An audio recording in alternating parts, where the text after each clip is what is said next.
vai trabalhar uma raspagem aqui na guarda de gancho, tá? Só que a gente vai dominar o braço dele, tá? É só uma pegadinha. E vou ficar de lado, tá? Como se fosse trabalhar ele de ganchinho mesmo, só que com o braço dele dominado, tá? Grande parte da galera sente esse braço dominado aqui e se sente inseguro de ir pro lado de lá, tá? Por causa que tá com o braço dominado, tá segurando, como é que eu vou pra lá, tal, a pessoa fica meio cabreira, tá? E quando ela vê que eu tô de lado e essa perna tá aqui, ó, ela pensa em colocar a mão para afundar e começar a passar, tá? Então eu tô aqui, volta, então eu tô aqui com ele, ó, eu quero justamente que ele bote a mão, quando ele bota a mão na minha coxa, eu seguro a mão dele, tá? E agora eu chuto ele de gancho. Isso, tá? Se cair aqui com a mão muito por baixo, abraça a cabeça, joga a perna para trás e bate de lado. Tranquilo? Mais uma vez.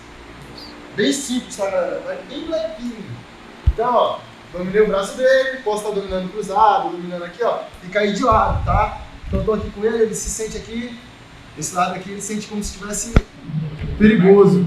O cara vem pressionando aqui, bota a mão lá, a partir do momento que ele cai o peso pra cima de mim e bota a mão aqui, ele tá raspado, tá? Que eu segurei a mão dele, eu levo ele e subo, a mão caiu fora, continua aqui. Ele aqui no gancho, né? De lado aqui, ó, ele deu uma baixada aqui e parou, tá? Eu vou só tirar meu pé de dentro, ó, e pisar nele aqui, ó, começa a ir lá, ó, tá? A bater aqui automaticamente já bota o meu pé lá, ó, tá? Já pisa aqui na coxa dele, ó, tá? Minha pressão aqui, ó, com o joelho pra baixo, ó, começa a virar, ó, tá pegando já, tá? Agora eu vou fazer o que, ó? Aqui ele vai tender a virar a mão, né? Ou ele vai querer, ou eu saio com omoplata, tá? Ou eu solto lá, ó, volta, relaxa, volta junto. Ou eu vou estar aqui, ó, em vez de girar para uma omoplata, eu deixo a mão dele sair lá, ó, e sai com a armlota, tá? De novo.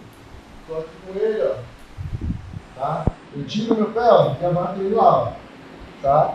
Ele já começou a sair. Ou vou com a omoplata, tá? Quando ele virar a mão, ou simplesmente eu começo a soltar o braço dele aqui, ó, e girar de barriga para baixo. Canela na nuca. Vou botar ele para girar. E pega. Tranquilo? Vamos lá, faz dupla e começa. Então, galera, a gente fez ali, né, a raspagem, né? Raspagem, o tranco, né, no braço, a armlock e a omoplata, né? Agora eu vou fazer basicamente a mesma coisa, tá? Vou me ajeitar lá pra sair, ó, para dar o tranco no braço dele, só que eu vou pegar lá, ó. Vem cá, todo mundo pra cá, ó. Eu vou pegar aqui, ó, com a mão aqui, ó, de soco aqui na gola dele, ó, tá? E já vou pegar e vou começar a dar ele lá. Tá? Então peguei lá, ó, segurei, comecei a dar o tranco, ele virou lá a mão, ó. Só começa a segurar, peguei. Se ele fechar o queixo, você vai dar aqui em cima até entrar e vai entrar. Mas sua mão direita tá segurando aonde aí? Cruzada aqui, tá, galera? Beleza? Então eu tô aqui com ele aqui, ó. Matei ele aqui pra tentar raspar, ele não foi, pisei lá no quadril dele, ó. Pum, vim pro tranco, ele já saiu. Corra a mão pro estrangulamento aqui, ó. E aperta.